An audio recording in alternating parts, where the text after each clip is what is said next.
It's me, Chucky. My mommy is the best. Super mom will be nice. She helps mommy sticker smile snack to dicker snack. And this might go back.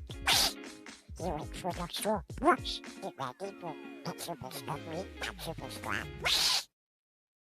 Welcome to another exciting episode of Healing for the Soul podcast. It is your go-to resource for parents and want-to-be parents who strive for success without sacrificing connection and well-being. Each episode delivers actionable strategies and inspiring insights to help you build emotional intelligence and resilience for yourself and for your family. Strengthen relationships with yourself, your partner, and your children. Master parenting as an entrepreneur, even while raising young children. Discover life and parenting hacks that simplify your journey. Explore hypnosis and other healing modalities for a deeper transformation. This podcast isn't just about parenting and a fertility journey. It's about creating harmony, wealth, and alignment in every area of life. Let's get started. Today's episode, we have our guest, Ernest Ellender, as he has enjoyed youth while growing up along the Cajun Bayou of South Louisiana. His family valued both education and service to the community. Ernest studied at Jesuit High School in New Orleans before eventually earning his doctorate in clinical psychology from Palo Alto University in California. Upon graduating in 2007, he returned to South Louisiana to practice first as a clinical psychologist and then as a life coach. Throughout his professional career, he has focused on helping adult survivors of childhood abuse and neglect heal from their past and remove trauma-based obstacles to their adult thriving. Ernest believes that life is too short to remain unhappy, unsure, and unfulfilled. He uses trauma-informed life coaching to help ambitious clients develop the skills and mindsets to achieve a more fulfilling lifestyle and relationship. Thank you so much, Ernest, for being here with our audience. Thank you so much for inviting the invitation. Much appreciated. Well, I want to know, how do you go from psychology and then into life coaching? Well, believe it or not, there's a bit of a movement of people doing that. A lot of people get comfortable with coaching, get comfortable with therapy, and after you develop your skills and are very confident and whatnot, a lot of people are shifting away from just basically like we call it the insurance and all that stuff. But for me personally, it happened for a number of reasons, but some of them were I was it took me a while to finish the curriculum for my book. So I developed the curriculum and then kept refining it over several years. So it took about 4 years or 5 to finish my curriculum. And then started the process of finally like writing and trying to edit it and publish it. As I'm a bit of a perfectionist, it was taking forever and I recognized that I simply would never finish it. So I took a bit of leave altogether to focus on finishing it. And I did finish it. I finished it 2 years ago. But while doing so, I was shifting over. COVID happened, by the way. COVID happened in 2020. And so we got used to doing a lot more virtual therapy, a lot of online stuff that I'd never done before. Once I got comfortable with that, there was no real reason to not transition into this other practice where you can do a lot more. You can do a lot more in coaching, let's say. And then finally, when I was under the insurance system, I was seeing people who were sent to me by insurance, and they were just sent because I was on the list of clinical psychologists who would be seen for whatever reason. But really what I love doing, what I love working with is people who have a lot of trauma history, especially in their childhood. And so it's kind of like asking a general doctor to, a very specific surgeon to do general doctoring for everything. It's like, no, I want to do the thing that I'm really good at. I'm good at working with people who had dysfunction and trauma in their childhood. That's who I want to work with. So I kind of rebranded as my trauma-informed life coach. So I get to work with the people I want to work with, most of it virtual, most of it online, and it's outside of the crazy insurance system in America. So a bunch of reasons. But Well, no, and I go ahead. appreciate that too, because I know like there's a lot of people have told me it's a good thing, like even with my hypnosis practice, the hypnotherapy, that I don't take insurance. Because I have not heard have not heard a single provider that has dealt with insurance say, yeah, you should take it. Doesn't matter if it's been the eye doctor, even they're like, don't take insurance if you don't have to. It's just a constant additional strain on the practice, especially as an individual practitioner.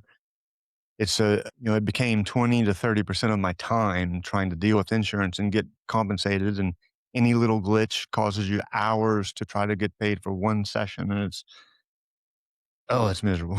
So, That's not yeah. that you No, switched. it's not. Yeah, now the only downside of that, it's very good for me. The downside of it that I do feel bad about, like we talked about it, like you mentioned in the bio, I was raised to be very focused on contributing to the community, doing good for people, like helping people, especially those who need help. And so it's very frustrating that it's not set up to where I can be paid well to help people who don't have the finances to pay out of pocket, which was also a big part of why I wanted to finish the book. I wanted to have the book available so that people could, for very low cost, at least start the process of educating themselves about how to recover from childhood trauma, how to thrive in adulthood, at least have that resource to get things started. So it's educational, and it has a lot of skills building exercises in it to get that process started. It's very complex and challenging, so it usually is best to also engage some kind of professional in that process. But from what I can do to serve my fellow man Yeah. is to do both, provide my services if they have the resources, and if they don't, I wanted to keep trying to provide as many of these free or low cost services. So I have the book, and then on the website, on my website, healfromchildhood.com, there's also like free resources. There's like a 36-page free summary of the book. So you can't afford the book, you can still at least get a free summary of it to at least understand these 20 important concepts. And then I'm just going to keep adding to that website free resources, Well, There's I think pluses and minuses to it all, right? well, yeah, no, but I think that's great because you're at least thinking of other people at the same time. You know, like going from where you were to where you are now. And then Mm. like I want to know more about your book. Because you said it took you 3 years to finish it and like you were really working hard on it, which is a good thing. I mean, at least you didn't use the Yes. whole AI thing and spit out a book. Yeah, absolutely right as I was finally produced it and published it Yeah. 2 years ago, just over 2 years ago. Within 6 months from there, they started cranking out all these trauma-based AI books. I was like, oh man, I barely got a head start ahead of the AI deluge of like AI slop, AI therapy slop. But yeah, it took 3 years once I started trying to finish it up, edit it, and publish it. It was another 4 years of creating the curriculum itself. So I'm a bit of a academic kind of a nerd, and not kind of a bit of a nerd. And so all in grad school, I wanted specifics. I wanted specific studies. I wanted it to be detailed, not abstract and kind of just happy go lucky, specific. And so that's what took a while. I started out with, I wrote it in the way of rules. So like rules are usually easier to memorize and follow. So like rule one, thrive or survive, you decide. Do you want to survive life, kind of get by, or do you want to really thrive? Do you want to do better? Do you want to enjoy finer things in life or enjoy deeper relationships? Do you want to do better parenting your kids than your parents maybe did for you? Things like that. So thrive or survive, you decide. So it's when you go to therapist, a life coach, you're a CPA, you got to be able to tell them what your goal is. And the more you refine that goal, the better chance you have of getting there. And so that's just the True. first one rule. First one rule, create this as clear as possible what your goal is. Yeah. Well, no, and that So it makes took a sense, like while. that survive or thrive, you know. Yes. Most people, we kind of do how we learn and kind of what naturally comes to us. And we're in good enough shape to thrive, and somewhere between thriving and surviving, kind of getting by and doing a little bit better than that. Most people just float through that in between those two roughly in different areas of their life throughout their life. This A lot of people experience such dysfunction and messed up stuff in their childhood that it really feels like that it's hard for them to get above water or to do really well in their intimate relationships or in their parenting specific, where they're just really struggling because they didn't have the healthy and stable building blocks in their childhood to make it feel easier to them in adulthood. So this Which is meant that to makes help clarify what were you missing out on in childhood. Yeah, there's love, and there's also a bunch of little skills, how to soothe yourself, how to communicate and collaborate, all that kind of stuff. well, now I'm thinking So about to, there are a lot of skills that a person would miss, especially like when they've gone through childhood trauma, like how much that person does miss. it's oh my goodness, there's the macro skills, there's micro skills, and there's very like individual educational components that you just don't know. You don't know. Some people grew up and they really thought it was just normal for adults and everyone day and night to be hanging around, using drugs and doing whatever. If they just grew up in that environment, it feels normal to them. So it's in adulthood. Wait, you're going to hold down a stable job. We need to not be partying and doing those things all night. Like that's not normal behaviors. There's just a broad range of things that a lot of people grew up in such crazy environments that they're just not aware or just not it's not normal to them.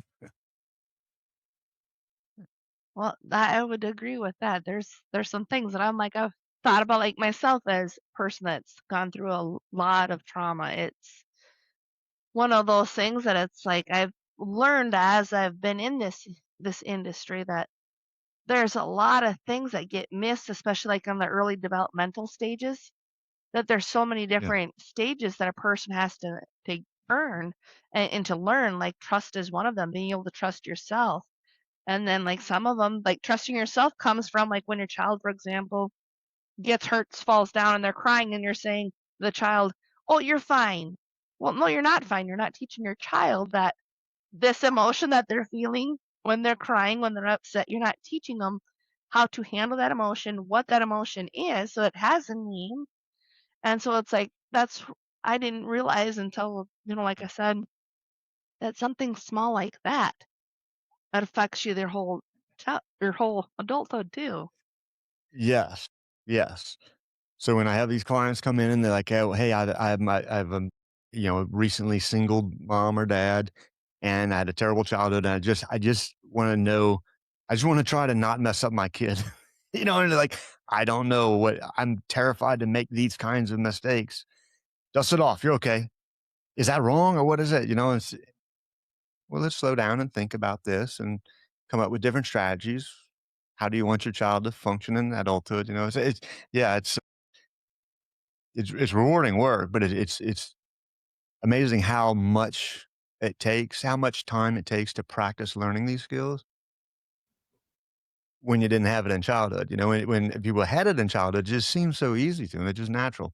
Well, of course, you give them a hug and you pat them off. So, are you okay? And you teach them to soothe themselves and then this and that. Oh, that's just how you do it. Not if that's not how your parents did it.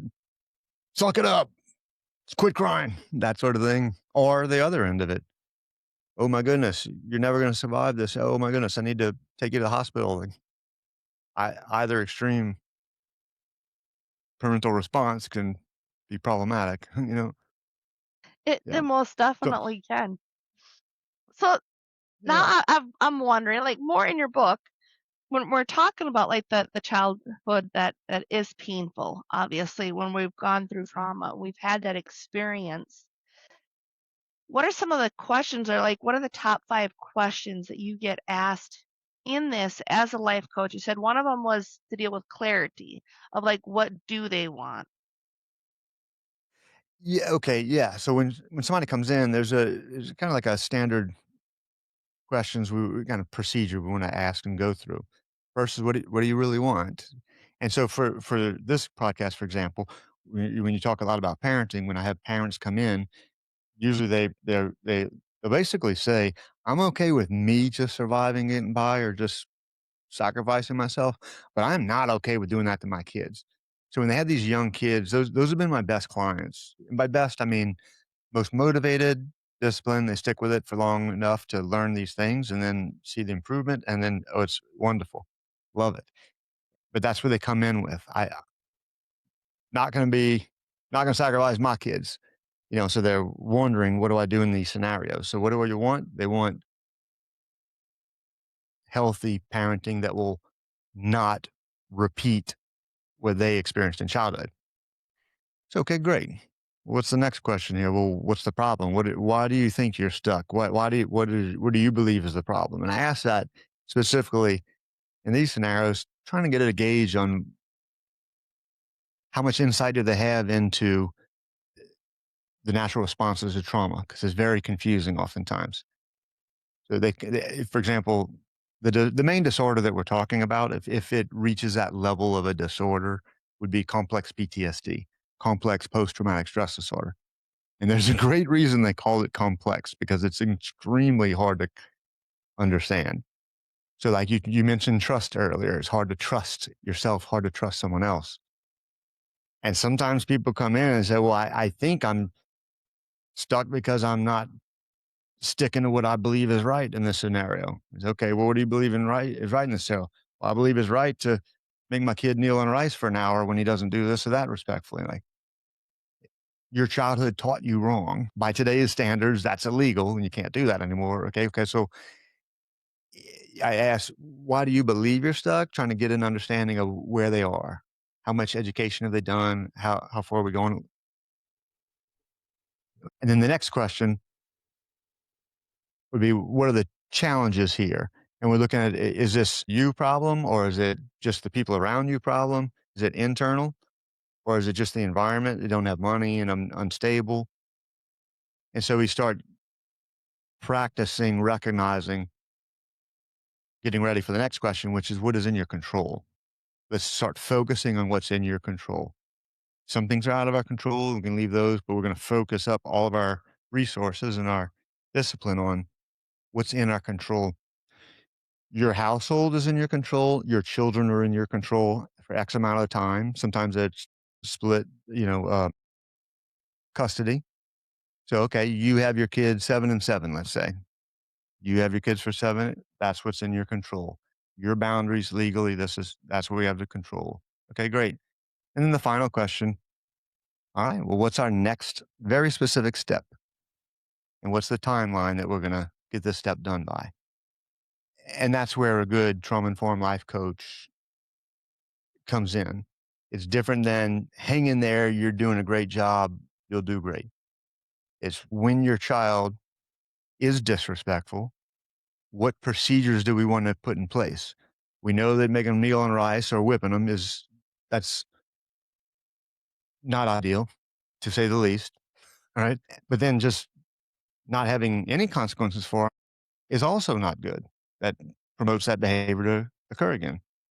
So what's the recommended guidelines here? So we start with the best practices recommended guidelines. And then we get good at that. And then we try to fine tune the industry standard for that specific scenario, that specific kid, that specific household. So that number 5 question of what is the specific next step is a big one. That's the one I get the most excited about. I just really enjoy collaborating to come to an agreed upon what is our mutual best guess at what will be the most specific next step. And then they get to go and they try it out, and we come in and see, well, how did that go? What part went well? What part failed? What's the next very specific step to measure some progress in the next week or 2? And then just repeat, right? Until we've achieved that goal. Well, no, I like that how you were able to break all of that down and like the small specific next step. I'm even wondering, where would this be at specifically in your book then? Because I know you also created a bonus PDF as well for those that buy the book. Yes.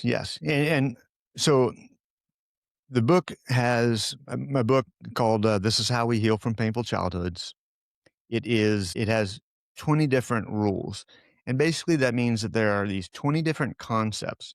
When I looked at an individual that came in and they described their childhood, that childhood environment included 20 different main variables that have to have some kind of an education and means of addressing it. Like no matter what's going on, you have to have 20 answers to these 20 questions. You can have 19 of them down really good and is a healthy-ish family, and then that one that's problematic is really problematic and will mess it up. It's kind of a checklist, and that's what I wanted and I couldn't find, so that's why I created it. All my schooling, I said, where's the checklist of things? I'm very detail-oriented and, again, academic. So where's the laundry list? Where's the checklist? There wasn't one. Okay. So these are the 20 concepts that we really want to have an answer to make sure that we're not doing the same thing now as in the previous generation. So we talked about number one, thrive or survive. You decide. Once we have that clear picture, so I don't even know where I want to be, then it's really hard to get there. I just want to do better. What do you mean better? Better in your relationship, better financially, better stable-wise, better what? And then we go through, on down the line. So the next one, we say regarding parenting in the book very specifically, we look at, let's see, rule number 2 is who you are in sympathetic is not who you are in parasympathetic. And although I tried to stay away from like highly medical language I don't want to, we're not trying to just sound smart and whatnot, right? Really want it to be practical. But it is important to understand at least some part of our brain's anatomy. And sympathetic nervous system is that part of the autonomic regulatory system handles our sympathetic and parasympathetic. So when we think that there is something dangerous, our body's sympathetic nervous system ramps up and gets us ready for the survival responses: fight, flight, freeze, or fawn. So when I fear danger, my body ramps up, changes the blood flow. I can't think very clearly, but I'm really physically ready for action to fight or run, freeze, fawn. But then when we calm down and we get out of danger, and I say, oh, it's really safe here, I can calm down, my body's parasympathetic system takes over. And then we start, it's like our rest and digest, our playfulness and sexual activity. All those are under the playful, fun parasympathetic. So that concept is who you are when you are in panic mode and scared mode is a very different person than who you are when you're in calm and fun mode. Most people are pretty likable, lovable, fun, pretty healthy people when they're in parasympathetic mode and chilled out. When they're panicky, we do terrible things as human beings. We bite each other's heads off. We yell at each other. I can be destructive to myself and others. It's just when we get in that panicky mode, we can't think clearly and we just do things. So under that rule 2, we say, okay, well, we want to understand this is a big problem. When I am panicky, I cannot think clearly. The blood literally drains blood away from the vascular system changes, and it pulls blood away from the smart part of my brain and moves it to the kinetic, the muscular and emotional part of my brain. So the more emotional I am, the more I'm action oriented, but I can't think clearly. So when it comes to parenting, well, which do you want to parent? Do you want to parent as an emotional person who can't think very clearly? Or do you want to parent as someone who can think really clearly, slows down, and is like, well, let me think through what's going to be the best course of action here that'll have the longest term positive impact on my child? Most people are going to say, yeah, I'm going to function better in that parasympathetic as a parasympathetic parent instead of a sympathetic nervous system parent. Yeah, So in being a that crazy parent. rule, we say, yeah, in that rule, we say, okay, well, we know we're going to function better here. So it becomes my responsibility to calm myself down before I decide what'll be the punishment or reward for my kids. Punishment for the misbehavior. Okay. If I'm amped up, it's going to be a different punishment than if I'm slow down and think about it. would be a different punishment. So that's just under rule 2. Now, let's see, I think we had talked about page 10. On page 10, they have Yeah. this cognitive behavioral emotional triangle. So this is presented both in the book and on this additional resources page. And for your listeners, to clarify, yeah, the book is available, and then these in the book, some of the pictures were too small and it was really annoying. And that was some of the feedback people gave in reviews. So, okay, well, let me create this PDF that you can blow it up and you can see it really big on your screen. And it's also an audiobook. So if people who have it on audiobook, they can pull up this additional resources. You can blow it up and really see a lot of the details in the graphics. So on that triangle, cognitive, emotional, and behavioral, this is under that cognitive behavioral therapy type of Yeah, that theory. realm of the yeah. Yeah, that we got from psychology is wonderful. So we break our human functioning into our thinking, our behaviors, and then our emotions. And when somebody is raised in a stressful environment, a chronic stressful environment. By the way, a lot of times we think trauma means that somebody was physically abused or molested or horribly neglected. If there's a time period of ongoing chronic lower level stress, for example, like a divorce that is not going really well, that lasts several years, the whole span of it, after mm,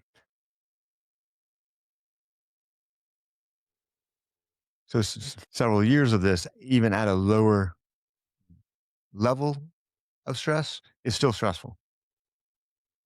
And therefore, the nervous system acclimates to that and it continues to function in that higher stress level.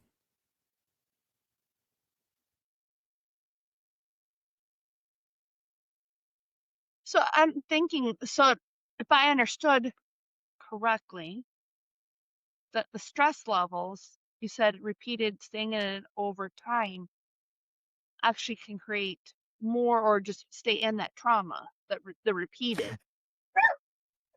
Correct. So basically, someone can very well develop complex PTSD or even just these problematic issues in adulthood, even though did not have some singular massive event.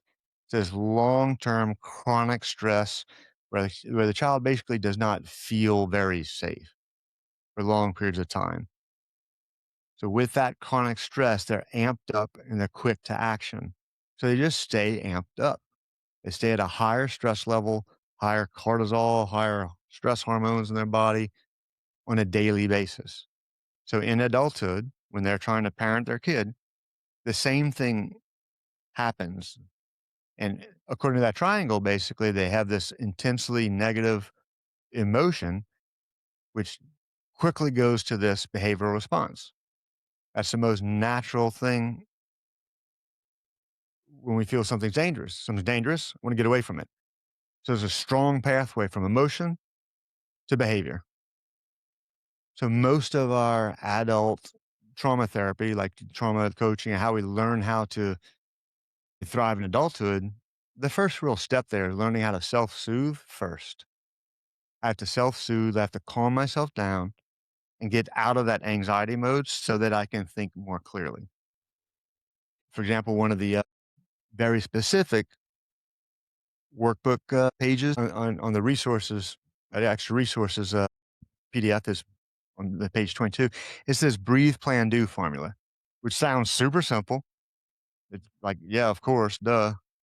But that's exactly what I like. I like things that are very simple. They're not easy at times, but it's simple. Breathe, plan, do. Breathe until I'm in my parasympathetic state of mind that I can parent better. If I'm amped up and furious, I will not be able to parent very well right then and there. So I'm going to calm myself down first. Son or daughter, go to your room. I need to calm down. Give myself time to calm down. I'm going to breathe first, then plan. It's time to plan. how do I plan for what is the most appropriate, most likely to be successful consequence to give following that behavior? And then how do I follow up afterwards? After the consequences happened, how do I follow up? Make sure this whole thing is tied together like with a bow by the end of it. And for that, let's see let's see. I think it's in chapter rule number 16. Yeah, in rule 16, overindulgent dynamics are bad. So overindulgent dynamics are when we, in a moment, overindulge either ourselves or someone else. And when we say overindulge, that means I'll say anything or do anything to hurry up and make myself or make somebody else feel better. I can overindulge myself or overindulge someone else. The kid is saying, I really want this candy right now. Well, we're about to eat dinner. Yeah, but I really want it. And they're crying, start crying and throwing a tantrum. I overindulge that kid if I give in and say, well, I really don't want to see this kid crying. I'm going to give him this candy before dinner. As opposed to focusing on their long-term success in life, health and success in life, and allow them to experience short-term suffering, reasonable short-term suffering to learn. So that's what we don't want to do. What we do want to do would fall under either behavioral or mentor parenting.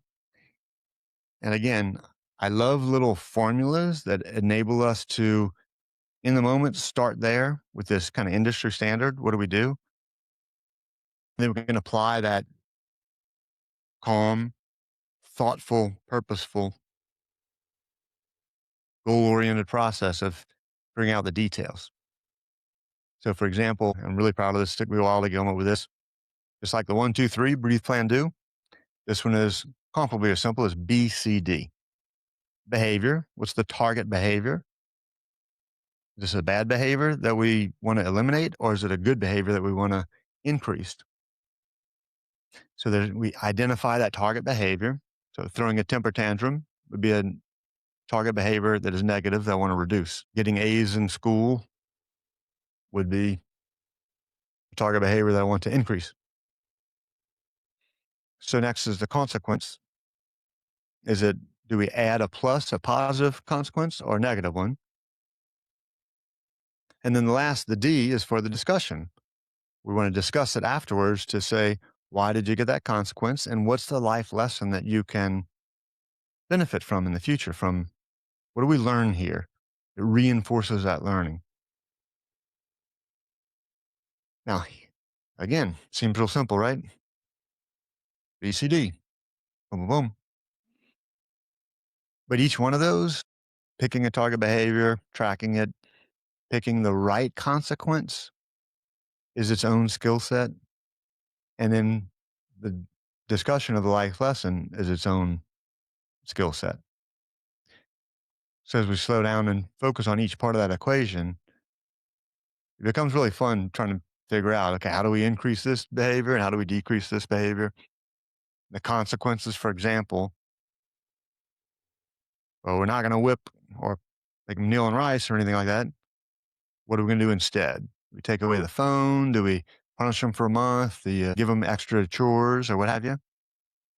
And in general, my guidance is usually, for example, what's the least amount of consequences that's going to do the trick? If you take away the phone for 1 hour, is that going to do the trick and change the behavior?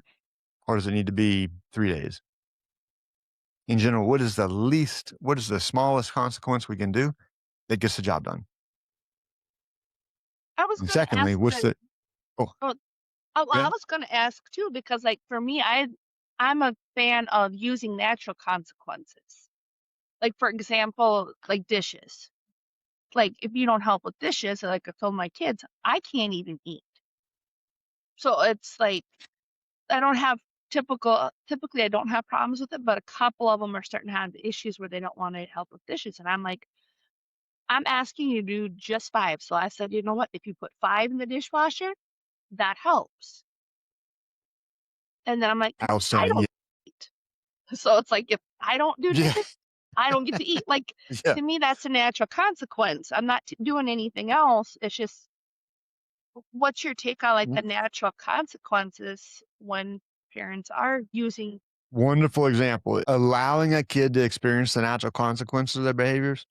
Or in that case, you're just talking to them logically, like what's going to happen here? What are the natural consequences? That sounds like part of the life lesson discussion. If you don't do them, then I don't have dishes to eat on, or eventually you won't either because nobody's going to do them, or someone else has to do all the work and you don't have to do any of the work. And they might say, "Well, I like that." Oh, well, in the beginning, kids are greedy. They don't, we got to kind of teach them what works and what doesn't work. So in that case, okay, well, I refuse to do the dishes. Okay, well, what's a realistic consequence there? I have to do, okay, well, if you don't want to do dishes, what are other work that you don't mind doing that you're going to have to do a lot more of to make up for it? So, yeah, take out the trash and weed the garden or something like that. Well, I don't want to do all that. Well, that's reality. Which is it? Right. But with that, when it comes to those natural consequences, more often what I find is in the overindulging realm, when a kid does something and they get in trouble at school, for example, what does a helicopter parent do? They go over there and try to talk to the administration or what have you to get the kid out of trouble instead of letting the kid experience the natural consequences of their behaviors. So I'm a big fan of natural consequences because how else what better way for them to learn than to just experience those consequences? You pick on a kid, you punch a kid, and that kid punches you back. They don't like when they punch back. Yeah, that's the natural consequence. That's what happens when you punch somebody. They might punch you back. So, okay, that makes sense. Yeah, it definitely does. Cause I know like I was thinking like the kids, sometimes I'm like, okay, well if you get I'll give them a treat. Like yesterday they lost something, I'm like, okay, I'll give you a treat. And then I've caught because they're so smart, they'll figure out, okay, well if I lose something and then mom's looking for something, then I'll get a treat. And I'm like, no, no, no, no, that doesn't work like that all the time. It's just when we're looking for something that we really truly need, then you get to have the item. I'm like, I've been paying attention to that, but no, I really like the natural Yes, consequences because it's like if you don't do something, it's reality, real life. And I don't do the whole give money for allowance or any of that because it's like it's everyday life skills. You have to do it as an adult. You should not be paid to do it. You're helping. You're in a family unit. that the overarching goal, and I Yeah. that's the thing. Like I can, there's a million different variations. Some people are very traditional. They want their kids to be a certain way, and some people are very progressive. They want to be. Some people want the kids to be extremely independent. Some people want them to be more social and dependent. It depends. But what what I present in this formula, BCD, is what are the target behaviors? What are the behaviors that are important to you? And in general, I advocate for us to target behaviors that will prepare a child to be successful in adulthood. So a child who doesn't know how to do any household chores is going into adulthood with a skills deficit that can be problematic. That means he or she will need to have somebody who does do those things and doesn't mind doing them and doesn't mind doing them when you're not doing them, or you have to make enough to pay somebody to do them. It's hard for them to pay to do housework every day. So it's creating, you're failing to teach them something that will make it more difficult for them to be more easily successful in adulthood. How to soothe themselves, how to do chores.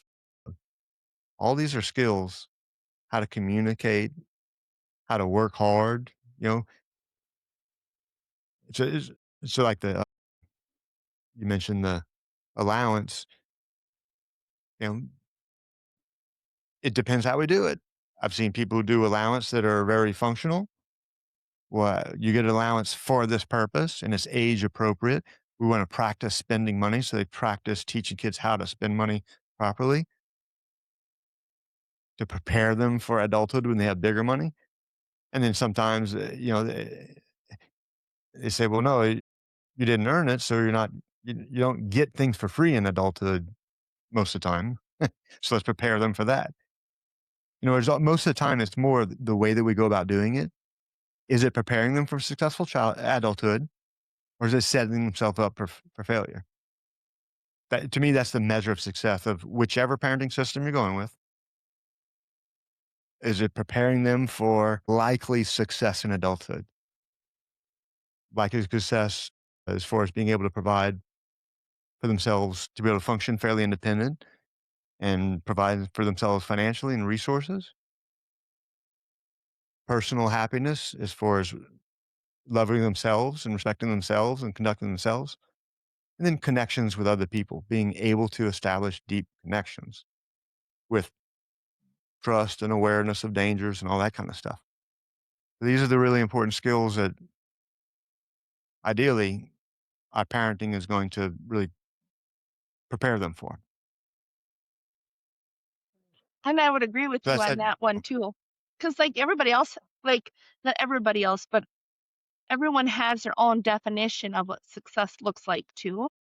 And I think Mhm. if parents had that set up ahead of time, what success looks like for them as a parent and then for their children of how they turn out, I think that will also help them long term to be like, okay, this is part of my goal, what I have. Yeah. Yes. Yeah. And so whenever somebody comes in, that I just clarify in the beginning, I'm here to help you achieve your goals as long as we both agree that we believe these are healthy goals. We can use these formulas for evil and for to control people and be terrible, but I'm not interested in that. And I'm not going to help people with that. So as long as I believe that your goal is something that is not abusive or bad for the kids or for yourself, hey, I'm on board. And after that, that's why I'm comfortable working with anyone, people of different backgrounds, or what are your goals? If you want your kid to be super rich, or you want to be a activist, or you want them to be or just plain happy, functional happy in adulthood. Okay, as long as I know that it's like in that realm of something healthy. Which that Yeah. makes a lot of sense. So what's like the best way for our audience to get in contact with you and be able to get your book? Because I know you'd said you also have an audio version of it as well. And then so they can also get the PDF that goes with this too. Yeah, I think the audiobook, I just saw, I think it might be glitching out on Amazon. It might not be available on Amazon, but it's not available on like 30 or 40 different other platforms like, Spotify and Kozo and all these other, I think the Apple Store or whatever, I think. It's I went to this one place and they distribute it broadly. So the audiobook is available on a bunch of different platforms. Uh, and then the softcover and hardcover and digital are available just through on the Amazon bookstore right now. But you can go to healfromchildhood.com is the website more focused on my book. And then ErnestEllenderPhD.com is the website more for my professional coaching, for my life coaching stuff. But those two websites have all my contact info. Yeah. Well, no, and Healfromchildhood.com is the one with all the resources and all that for the book. okay. There you So go. there's gonna be two different websites to attach specifically to this episode as well then. That'd be great. That'd be great. Definitely do that one. So I just want to make sure that I just want to thank our audience for listening and tuning in to this podcast, as well as being able to go get Ernest's new book, How We Heal from the Childhood Trauma or not childhood trauma. This is how we heal from painful Yeah. childhoods. It's actually really That's long. awesome. My developmental editor, she was awesome. By the way, if you need a great book editor, I have two, the developmental editor and the final editor. I wasted time and money on the two bad ones first. And so I got two good ones for anybody who's trying to write their first book. I got the two for you. But anyway, she clarified you can either do a catchy name or a real specific, and I'm a real straightforward guy. So I spelled it out. This is how we heal from painful childhoods. A practical guide for healing past intergenerational stress and trauma. Ridiculously long title, but she said that's okay. It's straightforward. That's what people are searching for. That's what they can find. Well, no, and I appreciate that too. It seems like you got to go through some bad things in business sometimes to get to the right ones. Uh, Yes. I'll I learn mean, that. That's for sure. So I just painful and think, costly. yeah. Well, I'm so thankful for everybody that has tuned into this Healing for the Soul podcast and go out there and make a great day. Be sure to follow Ernest Ellender, PhD. Do you have your social media by chance? Oh, man. I mean, I'm on LinkedIn and Facebook, but I'm usually not on those. I'm not very good on all that. Yeah. I'm trying to get Okay. an Instagram going, but I'm just on Facebook under Ernest Ellender and in Louisiana, home of Louisiana, and then LinkedIn, Ernest Ellender, PhD. Yeah. Awesome. Well, thank you so much, everyone, for tuning in. And I really appreciate your time as well, Ernest. Thank you. Thank you so much, Robin. This was so much fun. I really appreciate it. I appreciate your podcast.